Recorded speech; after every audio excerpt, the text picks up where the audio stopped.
Fayulu na musitu bavandi na États-Unis bazo solo na ndeko ancien ministre affaires étrangères Raymond Tibanda ba proposer primature ba pesier ba million ba pesa montage ba pesier ba million bolibo beta bango koke ba solo la ki ba siko mama yebisanga lelo oyo bozolo ba biso to tinda ndeko Mukebai alongwa pas comment attaquer ndeko Fayulu. Est-ce que ba cuisine interne bango biso to yebaki yango quand Mukebai dit des choses pareilles. Mais c'est un Congolais. Madame, que le seul Congolais peut accepter de voir Félix Alongo pouvoir pour Moutou ya Kabila Zoyango. Ato ça Moutou ya la Mouka. Au moins, il y a mis sur l'homme que Moutou Boka a proposé que Félix Alongo pour Moutou ya Kabila. Ce qui n'a 18 ans. Propos na wana l'air bino bataille des pes soit yo zali pe moko ide pes. Oyoka tu yango vraiment au réaliser kinini pona mwana mboka mwa ki. Ngai depuis kala na bango été Fayulu Azali pion magière FCC. Je le Messieurs, fidèles de cette chaîne d'information Moukoulou Télévision, bonjour, bonsoir chez vous. Bienvenue dans votre émission Actualité Moukoulou avec votre humble servante Marlène Malela. Donc, Nina Lwaka qui vous abonnera massivement dans cette chaîne, vous ne serez pas déçus. Les mêmes informations, Yakitoko. Aujourd'hui, on va parler de la politique de notre pays. Point belé, au Italie, bon déchéance à chef de l'État. Processus, il y a mon amour Martin Fayulu, de Konae Théodore, candidat maléré, de Kolwaka pour la présidence. Donc, on va taper sur le solo, il y a Mike Mukebai. Mike Mukebai a quitté la Mouka selon les gens, mais selon lui, a quitté, mais à lui était à l'ombre de la poste au Bapesa qui est au Robert le solo na Nakati. Il y a chaîne Nabiso, il y a Moukou Télévision, et puis au Robert le solo, il y a Bandocation FCC. À chaque fois, tout la Mouka, tout le monde a Kabaza qui pèse à point de vue, Moko vraiment, les alliés na faveur, na des faveurs, il y a population. Peuple ils ont dérangé mingi na ba point de vue na bango na ba proposition na bango. Alors aujourd'hui dans ce plateau je ne suis pas seule, je suis accompagnée na invité moko vraiment l'air bon na kaibo sepelaka pour alobara bien asala ba analyse bien donc wana zo monsieur na mbel bino mona mboka @ les parzouri @ mukuna le combattant de la rue. C'est avec lui qu'on va essayer de parler tout me kana ko développer sur ba point au no tu ko lobela bino au peut vraiment pendant temps oyo ba moment oyo ils ont vraiment brutalisé population na biso, ils ont brutalisé politique ya mboka na biso. Alors sans plus tarder, je dis déjà bonjour à mon invité, bonjour Ndeko Mukuna. Bonjour Malela Nangai, bonjour Malela ya ba Congolais, bonjour na ba Congolais nyoso à tout seigneur tout honneur, je salue l'espoir de la République, l'homme le plus sérieux de la République, le Bandeko Adolphe Muzitu, Fatou Béton, Papa Bolingo. Je salue les rois Salomon, Augustin Kabouya, Monsieur les rassembleurs, maître sous-marin, Ongana Zobenga Aigle, Moutamona Kanyoso, Tozomona le loi avant, le président Jean-Marc Kabound Boïka.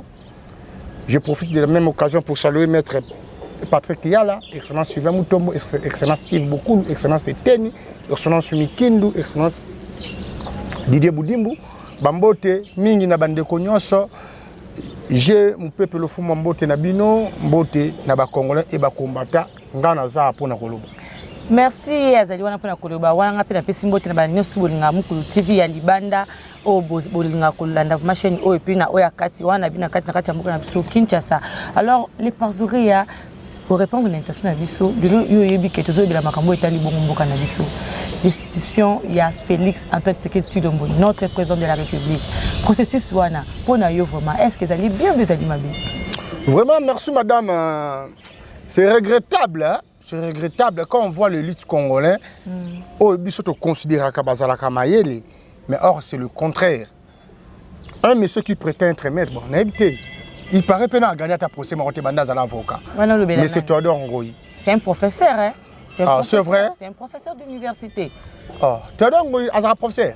Là, vraiment, c'est sans ignorance, naïbité. Un professeur, n'a belle vraiment, sans Kazak professeur, vraiment, naïbité. Il y a un peu de Kabel qui a ça dans le droit. Pour excuser, on a fini, mais on a douté dans le droit.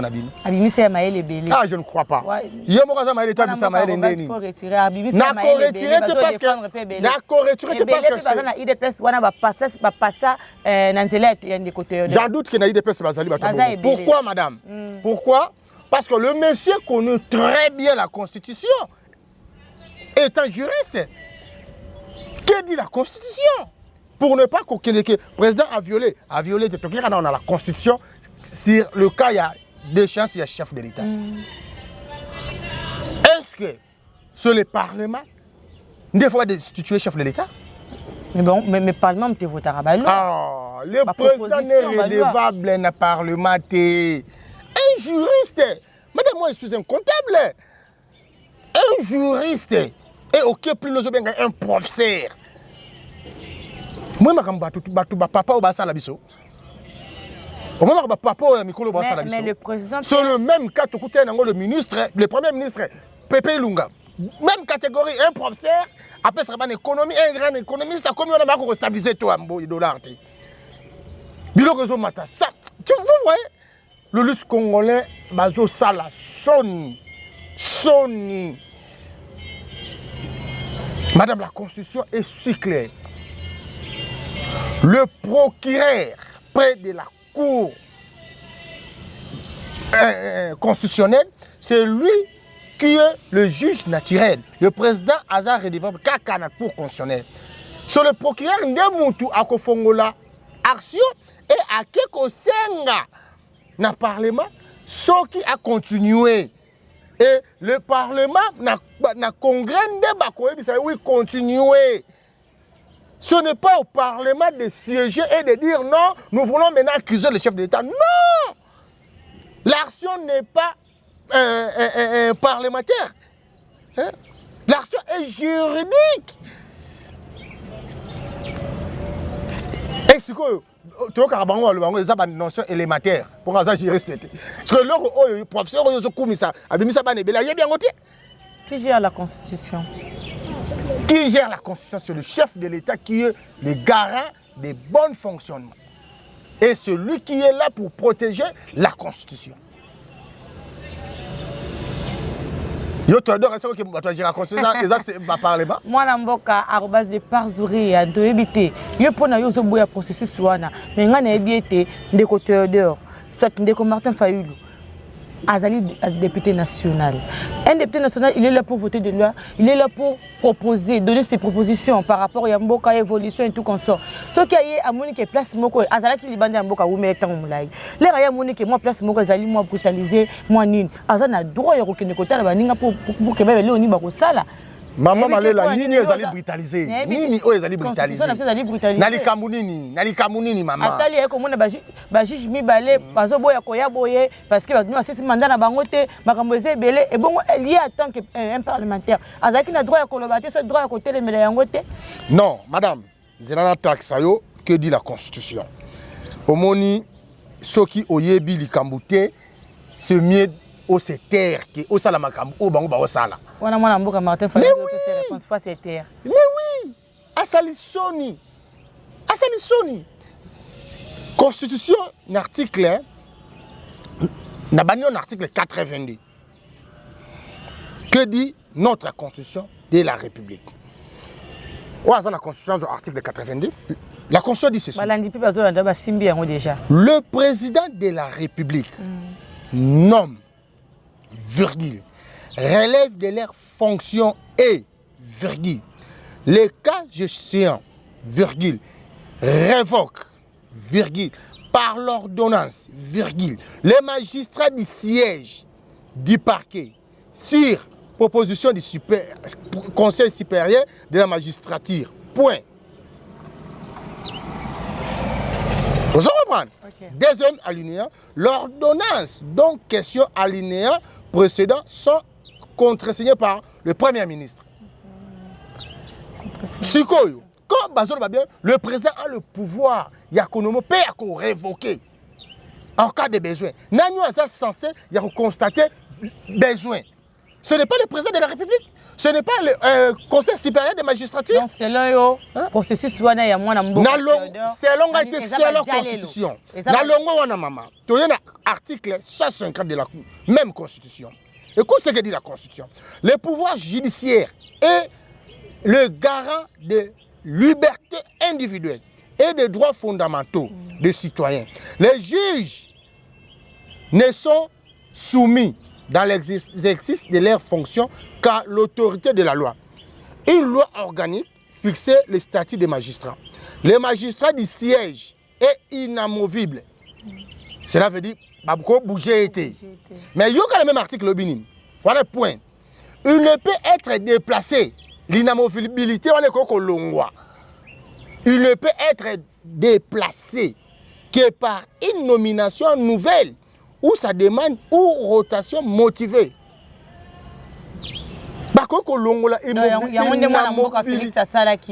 Le président, maman, le président a promouvoir aux ala qui n'a gardé mon corps. Comme ça, on a gardé mi balé. On reçoit les capons de Cameroun. Donc, batiki abaye na ao. Balongo liyo ba commission mo konzi. Ozo silika si le personnage zakio zakina makanisi mususu. C'est zakina makanisi mususu. Mwana mboka Félix Antoine Tshisekedi pe. Makanisi wana azola ki yango wapateli kaka a bouger kaka. Maman, il est le garant des bons fonctionnements des institutions. C'est lui qui est le mieux placé. Il y a que ça le constat.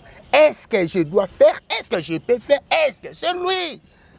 Mwana mboka arobas tozaka kana studio to telemi to ebite likambo yango oyo esali ete bok se compléter na kati ya lamuka bobemisa moko ya lamuka aya ko telemela mwana mboka Martin Fayulu ka pona ateme abandaki. Non madame, évitons ça, évitons ça. Kebaya comme ko leka na réseaux sociaux comme ko ça la baisse na kombo Martin Fayulu afinga likambo ya $50 likambo ya boy et ça battu so balobete ça bino nde mutu boke ko luka bolingo somba mwana mboka Mike.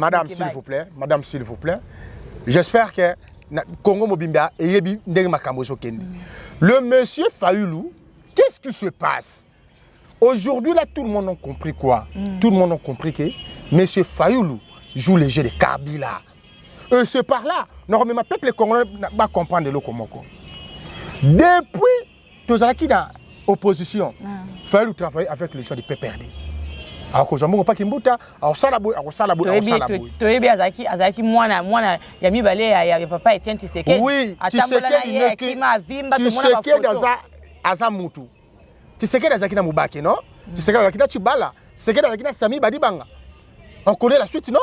C'est normal. Babota amona babota moté maté, okozana mutu be mokati na yebite. Tshisekedi azaki na meilleur, nzoko ndenge mutanda ko Francis Kalomba lobaki yango. C'est par là que nous avons compris. Tant que tu es à Genève, on a top Congo. Que Félix Azaki honnête na bisolobi, bozo boya machine oui. Au bon ce que so Kabila a reculé. C'est par là que nous avons compris quoi. Bango Bazaki ko jouer carte à Kabila. To boya machine. Pourquoi pour Kabila tirer la président? Et Fatih de dire, tellement ça mon ensemble, ça m'a révélé qu'il y a bino kende. Machine ou pas machine kende. Yango moni Fayulu basala carte bango. Tellement bazaki na jia Kabila. Banda ko lembo nga Kabila. Baki ko sala ba bimisi Fayulu. Pona nini? Tant to élection, Fayulu Kabila ko gagner. Chadar a gagné Fayulu. Allez Fayulu sur badine. Ton dimi a résultat, to ça ba démocrate. Ton dimi na biso ba résultat to boy ko chamboto. Moi je na bonne ngazaki. Tango biso to telemi ba base, to bengani, to bif président. Retirer signature sur boy biso to sala mobulu. Président ko yoka base na sanine a retiré. Kabila tala bio ba bebse nga carte. Na ko suka botla sanine, abengi caméra. Yo peut retirer, la ndebo sangana kaka. Au moins ba biso ba pion. C'est comme ça ils nous ont utilisé. De l'eau besoin ba biso top tinda ndeko mukebai. Alongwa pas comment ko takende ko Fayulu. Est-ce que ba cuisine interne bango biso to yebaki yango? Quand Mukebai dit des choses pareilles. Mais c'est un Congolais. Madame, que le seul Congolais peut accepter de voir Félix Alongo pouvoir pour Moutou ya Kabila Zoyango. Atoza Moutou ya Lamuka. Au moins, il y a mis son ami que Moutou Boka Zoya proposé que Félix Alongo pour Moutou ya Kabila. Ce qui n'a 18 ans. Propos na yo wana l'air bino bataille des pes soit yo zali pe moko ide pes.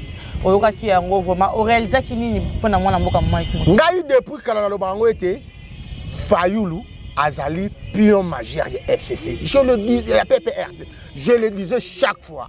Madame, imaginez sur base de quoi Fayulu Bakobi c'est président candidat à la mission de l'opposition. Sur base de quoi? Il était incapable. Il y a que gérer station. Fayulu Bakobi Monako. À gérer station Balongolaï. Azara directeur dans la station. Balongolaï pourquoi? Pour des compétences. Fayulu a créé qui bouffe. Et pourquoi? Pas d'un house y a wana ti réseau continue. Wana ya et toi to bien go. Hein? Mais yem tazo gérant. Mais est-ce que quand même ça que yo e baki Pullman? To za ka na grand hôtel non? Pullman e bimande ni. Yo fa dans e botini. Asalini. Ben après ça na fa dans house. Aza Donc na connaître na ko qualifier ndenge nini.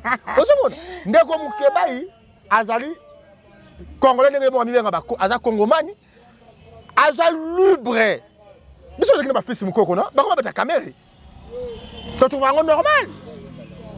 Fils mukoko alinga baluba na ebongo te.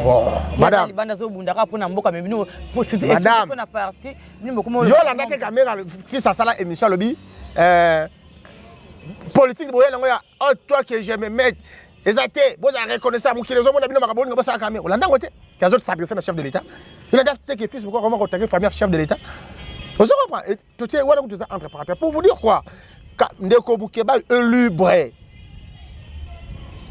ndeko Mukeba c'est mutu to zaka na position anda kumsa Tshisekedi anda kumsa ndeko Safu azaki na opposition anda tamula na kumsa Félix.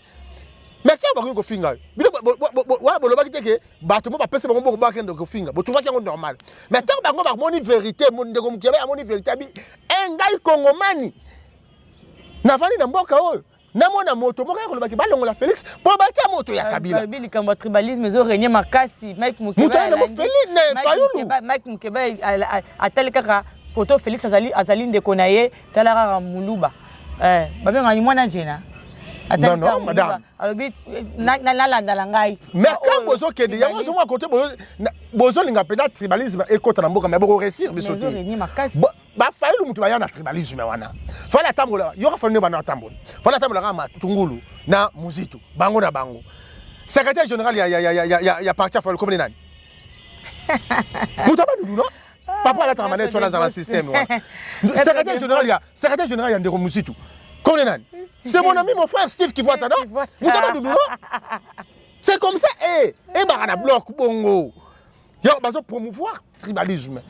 Mais c'est tribaliste. Mais mon Québec, c'est un bango. Le mec qui est pour nous. Les musiciens, l'exercice illégal. C'était là, non? Comment charger un selfie? Il y a Fayulu. Pourquoi? Pourquoi vous le c'est illégal moi mboka robas les parzouri. Mais celui le chargé à selfie non? Moi na mboka Théodongo azo déclarer que UDPS bokomi ko akuta saisir déjà justice abi aza sur l'est bokomi ko kende côté na bolibo salende bosala ki Jean-Jacques Mamba bolibo sala ebongo. Oui. Eza UDPS c'est un peuple congolais. Parce que nous avons compris. Maman. Écoute ce que dit la loi. Le peuple a le pouvoir. Il y a Congolais. Parce que c'est le peuple qui est souverain. Kabila a sali carte a Pesio na Fayulu. Fayulu na musitu bavandi na États-Unis bazo solo na ndeko ancien ministre affaires étrangères Raymond Tibanda. Ba proposer primature ba pesier ba million ba pesa montage ba pesier ba million bolibo beta bango kuke ba solo la ki ba siko mama yebisa ngai toke dépendant la logique normale peuple congolais toke bien entre Félix Tshisekedi na Tambwe Mwamba liboso ya mutu lokola Fayulu akopuki kupona nani tokende maman na Covid oh toti kolega awa tu crois vraiment il y aura na kalsa peuple il peuple Congo bana mboka na ngai bolanda programme na bango ezanini programme na bango ezaboye baye pa Fayulu baluki ba créer le romo ti bakoya makamna bon bazolo boye ba décision o est impossible ndoto baba après na suka yango ba ko sala nini le quoi la banque de la primature, le quoi la banque de la Sénat, le quoi la banque de l'Assemblée, va modifier la loi. Ngana tu as voté souté, tu as voté comme député. Oh, c'est pas comme nous va depuis ventre. Basta la intérêt est-ce que la proposition après comme Makaboudini président Otika a relongé souté, oh makamade mandat ils ont souté comme président Longa sur la ligne.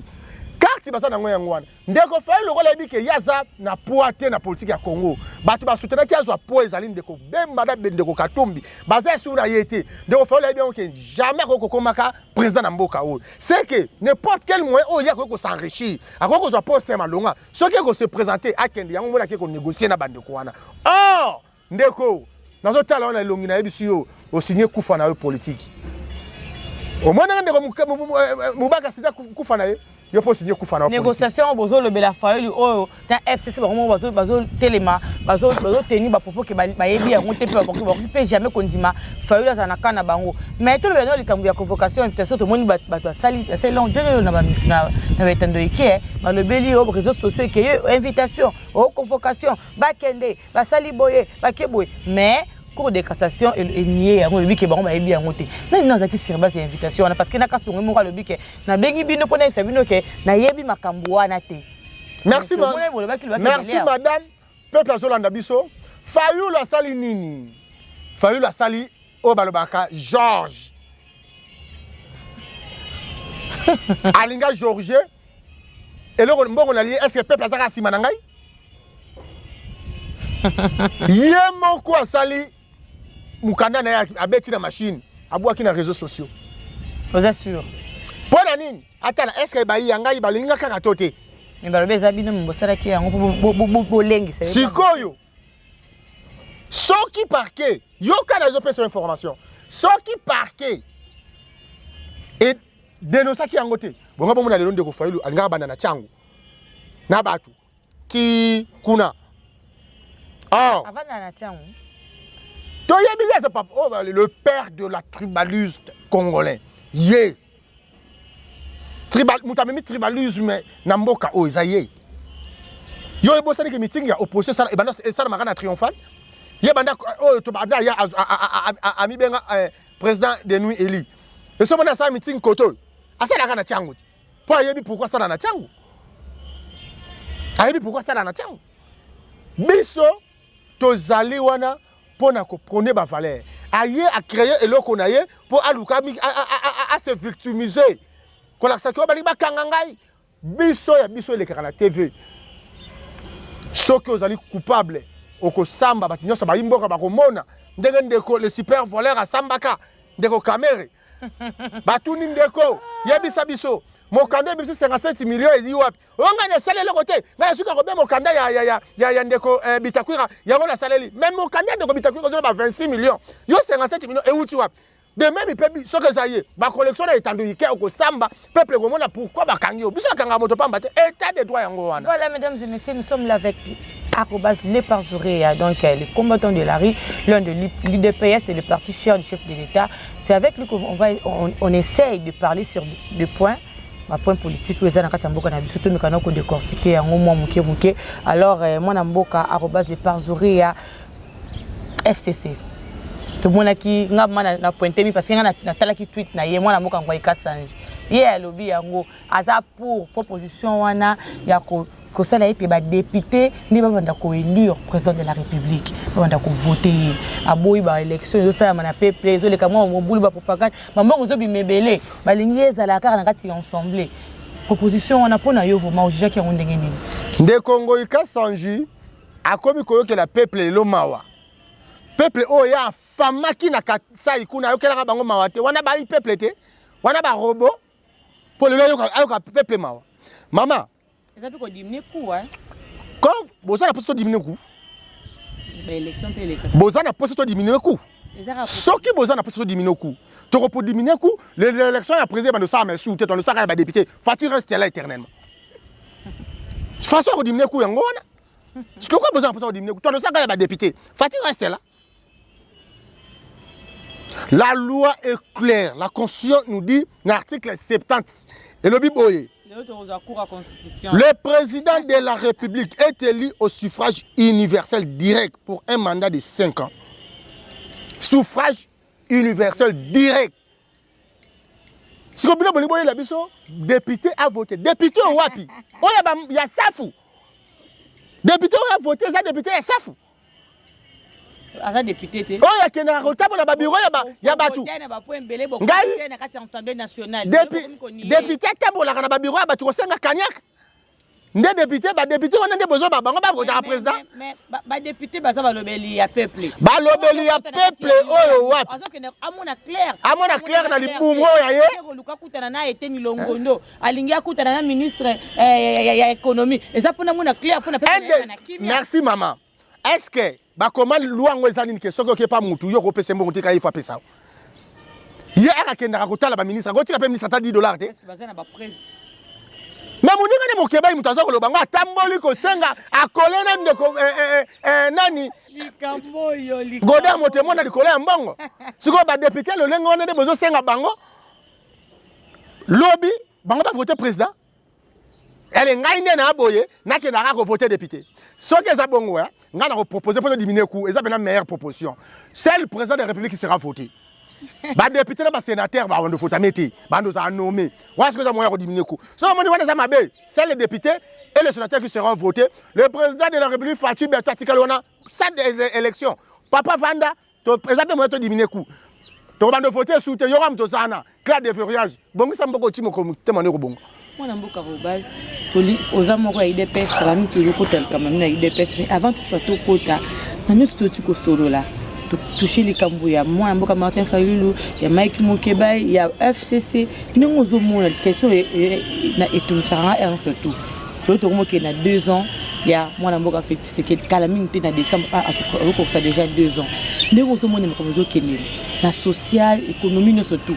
Est-ce que Félix Antoine Tshisekedi Tshilombo saura conquérir RDC selon une avant? Merci, maman. Moni politique ya balo kuta pas ngeli karati. Président de la République Félix Tshisekedi a conquérir te so kazaka na FCC. Mais so ki akabona FCC. Félix Yemoko atana espace il y a 5 mois a repesa congolais joie PSNgo. Parce que ça na makoki wana. Mais ceux qui a continué à faire des batu ya FCC ba dongolomiso ba destructeur de la République ba criminel économique le pays ira nulle part. Je le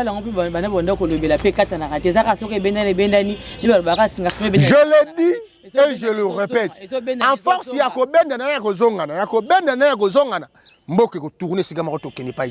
ce pays ira de l'avant si seulement. Le partenariat, on continue cette émission, mais tout le monde il y a UDPS, c'est votre parti cher, et donc on est le parti cher du chef de l'État, Félix Antoine Tshisekedi Tshilombo. Donc, au lieu de faire partir, aux appels manquants, il y a des combattants de la rue, aux appels manquants, il y a des communicateurs, dans le cas il y a UDPS.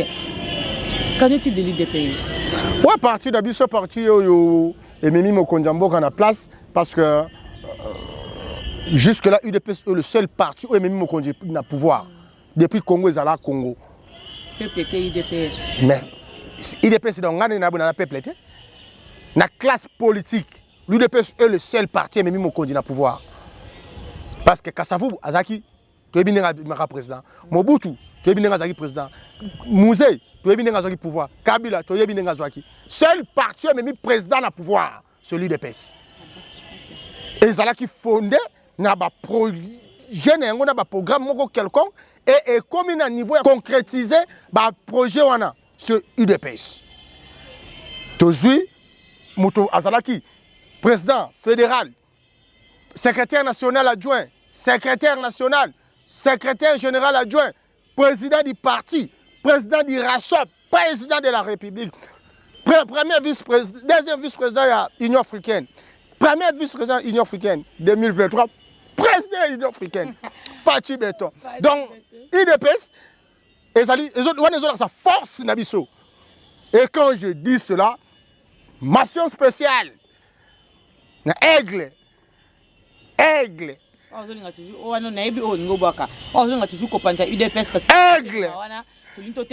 Etienne Tshisekedi azwaki wana parce que Québec aza aigle. A mona ki musika Québec yene mto komema biso na pouvoir. Le boycott de la République. Bazo tika na kati ya parti batiki ya kamba comme président AI azo keka ko tungse baninga bazana bango bazo kamba na bango. À chaque fois zulu kaka aluka leti lelo le but ozaki na likambukeo azo linga apanja ba nomination na CEP et tout consort. Le to comme na problème moko alingi a nommé ba président interfédéral. Oh baninga ne bazo ko sepela na ngote. Pour la nini ba processus wana nso. Maman, quand tu es là pour diriger, hein, tu dois faire ce qui est bon et non ce que les gens pensent. Non, AI, un président AI ne te selon nous. Azana na droit. Et ça, il y aura président AI. Mais bino voilà, si on a AI wana ezana mukanda na yango pe ko ebengisa AI mukanda na lobi okosala nyonso ongesengi na sala. Eza hors ba règlement na bino na kata UDPS. Madame, vous savez le texte batu mutu basala rango. Texte uta na lola te kita. Oyo kude uta na lola eza Bible. Mais pourquoi pas avant? Mais tangu Yesu yemoka yaki alobaki Moïse a eu Sarabino, ce qui va bêter à Bassanini, pesa à Bassanini, va bêta. T'es Moïse qui t'a fait bon, t'es Moïse a bagi, ce qui va bêter à Bassanini, bêta. Mais un an le bini, ce qui va bêter à Bassanini, pesa à. Oza, Mokanda est santu, babongolian. Et bon, oh, biso ya batuto sanya maboko. Et bon, on m'a pour nanini. Et bon, on m'a pour nanini. Tu sais que Azaki élu président il y a eu des personnes en 2010. En 2015, Azaki dans l'hôpital na Poto, Azaki malade. Si tu serais dans coup face à ça congrès, mais qui était le président de l'IDPS? Est-ce que tu serais dans le renommé Batouté? Pour la 2016, tu serais dans le nommé secrétaire général. Vous voyez, ça veut dire que Azaki est légitime, secrétaire général. Non. Le parti doit avancer. Le parti doit avancer. Mandat spécial, et ça, on a un moment où tous autres là, tout mettre nyonso en marche pour biso to taquer. Le président Kabunda a nommé. Le président de la République Fatou Beto Aza indisponible 2023. Maintenant les papa na biso ba fédéraux na biso, ba sélectionnaire na biso. Bango so ba komi ko sala. Ba poste na tika ba nommé. Maintenant ce que le mal c'est quoi? Quand le président de la République Félix Tshisekedi oh Azala qui bon président Aza bon président UDPS parce que atika ramuto c'est Aza président UDPS souté intérim c'est Aza souté ah souté pourquoi pas alinga qui ba texte wana tellement ezo pesa bon baninga musu baza wana passe a modifier avant toutefois que président AI oh Aza sur place abanda ko posa ba acte moko oh ezo sala ke eta baninga na ye maman na politique nous avons ce qu'on appelle l'organisation interne. Il y en a. Il y a que des gens, il y a des mauvaises foi, il y a des problèmes. Ça se passe partout. Ce Kabound, tu as géré les partis lorsque le fait, tu sais que nous a laissé, non? Il y a aussi des nominations, il a fait beaucoup de choses. Pourquoi tu vas réclamer? C'est parce que tu as une opposition. Il n'y avait rien de spécial. Bon, ils ont quitté, alors, il a quitté ma poste, ils ont quitté. Les gens il n'a pas savoir qu'ils sont au pouvoir. Non. Président, tu sais qu'il y a Yébike. N'a pas si aigle pouvoir parce qu'elle a une vision musique. Alors qu'il n'a pas si 48 heures retirer signature na Genève. Poto yeba que yon des espoirs yamboka. Yon ne faut même abiso na Kembo. Au cause de continuer on peut s'en faire lutter contre Kabila. Yamo boni salemaka président a retiré signature de l'OM tozana ngwende. Nyo sonné za maloba aigle. De boy kakabun. Si quoi na vision ça n'ango pour na parti. Tout le monde le roi Salomon tout ça de santi na ngirengir. Ya terra bondo. Na bakasi ya président sectionnaire pe monsieur l'administrateur Amis Makutano. Terrain tombé. Ozomona. Parti ça que fonctionner et vision aigle ndeko kabund. Yango tozo kenango. Tozo ke to la musa parti songa les sous. To beta déjà martyr de Bessila. Ndeko kabundi a quoi ça déjà qui tu as ça na retourner à Rwanda bomona. Tozo suna commencer à débattre. Tozo sala ndemo sala UDP c'est ça. So comment ni moto ko tele la nomination ana makanisi mabe. Azana makanisi mabe parce que nomination est un avantage ya parti. Yoko boya pourquoi? Okoboya pourquoi? Ba fédéraux to ko perdre papa na biso ya funa. Siko bino bo besoin ba bolingi ba intérimaire. Est-ce que toi tika kaka bon? Donc yango moni mo conduit biso ya parti na souci ya kanango. Ngada yoko likamona pa moto FCC. Moto FCC ça le ba biso bi. Bo moni poste ndeko Kabundi wana ya premier vice-président ba trasa ki yango sur mesure. Pour y aller linga IDPS alinga kotika IDPS alinga ki azala la poste on azala na IDPS. So you moto FCC ça reconnaître que aigle Kabundi alinga ka IDPS bon yom IDPS reconnaître te ponani. Moi, je suis base de parcourir. Je comprends que FC a tout net de Komoko, de Kestal, nous avec une question à l'objet. Pourquoi IDPS a 37 ans avec une opposition, avec une poste derrière pouvoir. Vous avez une poste, vous avez une grâce au pouvoir wana.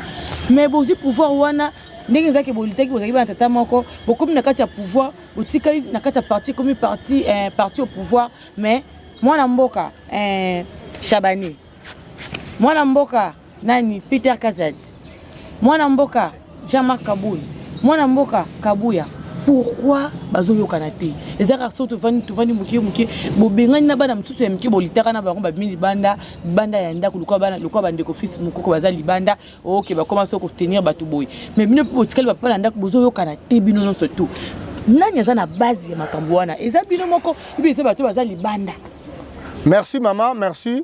Na robana na likambo lobi ya ndeko fils mukoko mutabengana eti makota isu na parler na c'est auto-exclusion. Au combien muta parti mususu oza parti na sondeni. Est-ce qu'il y a Alexino Mikanda so mais muta leki na TV.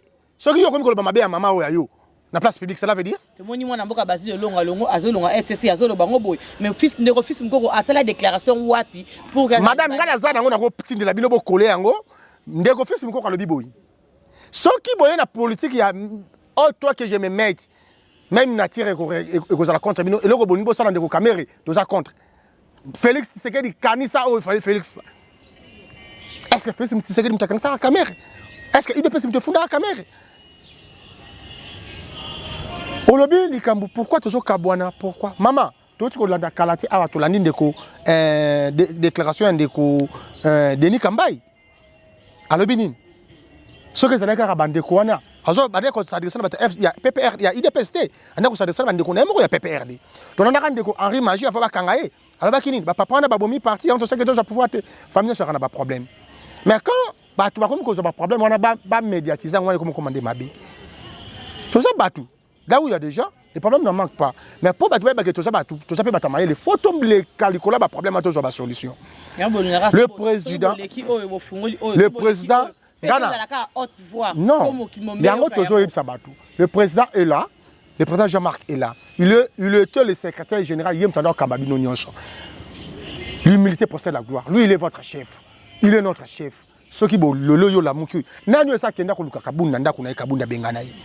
Nani oyo sa luka ki bon ngape na za na posa ya pe. Po bango balo baba na posa pe. Kabundu le kwa za na posa pe te. Bango na ki ko luka ya bengana ngai. Nana sala ngo déjà.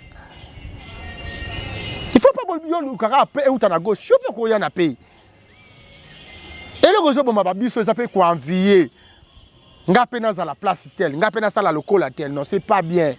Mais tout ça bana papa moko bana maman moko. Même fils wana attaquer asaka lokwa ba mubaki ba kenda mais toyebi ke baza bande ko na biso to bunda na bango. Ozomona? Non, le jeu bimisi ya bimarate parce que ayamba biso ka au nom de l'UDPS. Mais mubaki pas yamba au nom de l'UDPS.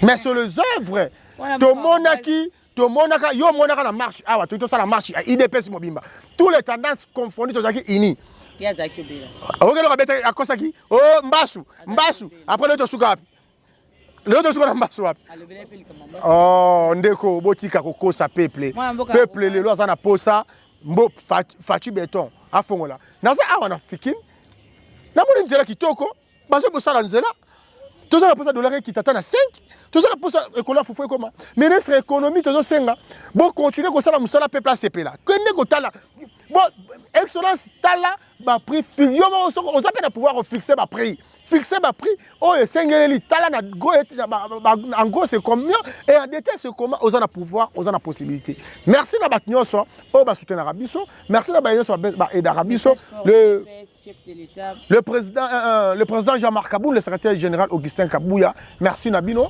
merci na mon vieux Kelvis Koy, merci na ba conseiller Nyos, chef de l'État, merci na ba ministre Nyos, merci na ba tout Nyos au Balandarabiso. Peuple congolais na lo bango mettre foi. Ngai ndeko Nabino arobase mukuna. Fatu beto obomonaka et si l'État est foutakai. Et si à côté de l'histoire ya mboka o. Et Kabila ça déjà loi moko ya ancien président akozalaka bien. Ngana yo ndemutoko souffrir. Toza obligé à soutenir rien. Pour asala bien, ngana yo tozala bien. 5 ans eza muke na politique. Mais na vie na ngana yo 5 ans eza belé. Moi na botami à côté classe pas ici ma école maternelle. Eza belé. Tout ça l'aventure, 5 ans c'est trop. Comme 5 ans c'est trop. Faut te bani tozo luka, ni tozo sala.